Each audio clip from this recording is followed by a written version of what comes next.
आपण पाहताय the Vidarbha news, विदर्भाचा बुलंद आवाज। चिखलदरा येथील ग्रामीण रुग्णालयाला आज जिल्हा काँग्रेसच्या पदाधिकाऱ्यांनी भेट देत विविध विभागांचा सविस्तर आढावा घेतला।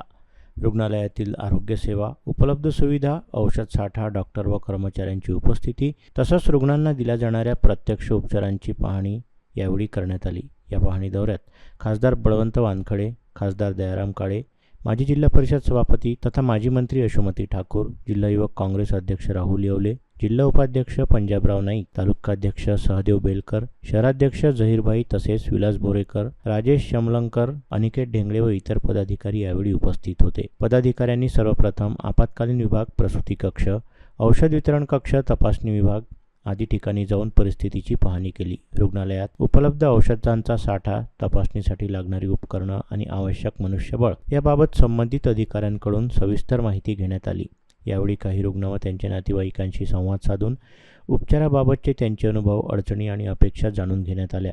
रुग्णांना अधिक चांगल्या सुविधा मिळाव्या, वेळेवर औषधं उपलब्ध व्हावी तसंच तज्ज्ञ डॉक्टरांची नियुक्ती व्हावी यासाठी संबंधित अधिकाऱ्यांशी चर्चाही करण्यात आली। ग्रामीण व आदिवासी भागातील नागरिकांसाठी हे रुग्णालय अत्यंत महत्त्वाचं असल्यानं येथे आवश्यक मनुष्यबळ, आधुनिक उपकरणे आणि पुरेसा औषध साठा उपलब्ध करून देण्याची गरज अधोरेखित करण्यात आली। आरोग्य सेवा अधिक सक्षम व प्रभावी करण्यासाठी आवश्यक त्या उपाययोजना तातडीने राबवाव्यात अशा सूचनाही देण्यात आल्या। या पाहणीमुळे रुग्णालयातील सुविधा अधिक सुधारतील आणि नागरिकांना दर्जेदार आरोग्य सेवा मिळेल अशी अपेक्षा व्यक्त करण्यात येत आहे।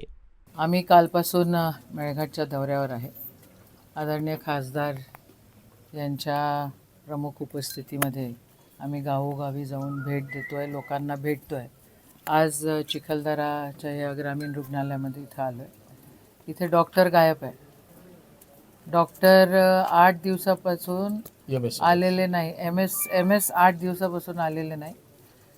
8 दिवसापासून नाही आहे, जास्त दिवसापासून 15-20 दिवसापासून ते आलेले नाही आहे। त्यांना जेव्हा खासदारांनी बोलले तेव्हा म्हणतायत की आमचं ट्रेनिंग होतं। तो माने म्हणून एम एस आहे, दिवसामध्ये त्यांना बदमाशी त्यांनी काही केली होती, त्याच्यामुळे त्यांना इथे पनिशमेंट पोस्टिंग दिलेली आहे। बरं, पनिशमेंट पोस्टिंग कसली पनिशमेंट? एक महिना तो एम एस गायब राहतो आहे। आत्ता इथे काही ग्रामीण भागातली काही जनता भेटली, त्यांचं म्हणणं असं आहे की सिकल सेलच्या औषधं किंवा ब्लड ट्रान्सफ्युजन जे काही करायला लागतं त्याच्यासाठी इथे व्यवस्था नाही आहे। मेळघाटामध्ये सिकल सेल मोठ्या प्रमाणामध्ये आहे। इथं जे पेशंटला पाठवावं लागतं, प्रेग्नंट महिला किंवा मग कुपोषित बालकं असतील, त्यांची परिस्थिती जर खराब झाली असतील, त्यांना जर पाठवायला लागतं तर आत्ता डॉक्टरांनी सांगितलं की पैसे पण नाही आहेत त्याच्यामध्ये, पेट्रोल डिझेल टाकायसाठी त्या गाड्यांमध्ये पैसे पण नाही आहेत। आणि मग काय सरकार AIच्या गोष्टी करून राहिलेली आहेत।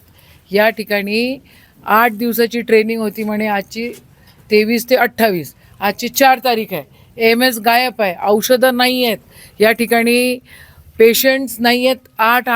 8 दिवस हे लोक चादरा बदलत नाही असं काही लोकांनी आम्हाला सांगितलं आहे। काही धाकच नाही कोणाचा। सरकार काय करत आहे? AIच्या मोठ्या गोष्टी करून राहिल्या आहेत। इथं काय म्हणे आम्ही कोणचं केलं, नेट डिजिटल विलेज केलं, ते हरिसाल डिजिटल विलेज केलं। काल पाहिलं तर तिथं रेंज नव्हती लागत। खोट्या गोष्टी सरकार करत आहे। सरकारचं लक्ष नाही आहे। इथले आमदार आहे त्यांचं इथे लक्ष नाही आहे। इथं मारे मंत्री येऊन जाऊन टपते, काहीच तर नाही होत आहे इथं मेळघाटामध्ये। मेळघाटामध्ये दुर्लक्ष केलेलं आम्ही खपवून घेणार नाही। आम्ही आता वेगळ्या प्रकारचं आंदोलन करू आणि या ठिकाणी कसा MS उपस्थित राहत नाही, कसे औषधं भेटत नाही, कसं काय त्या ठिकाणी तुम्ही छोट्या छोट्या गोष्टींकडे लक्ष देत नाही, मेळघाटमध्ये पूर्ण या भाजप शासनाचं पूर्ण दुर्लक्ष होत आहे, ही वस्तुस्थिती आहे।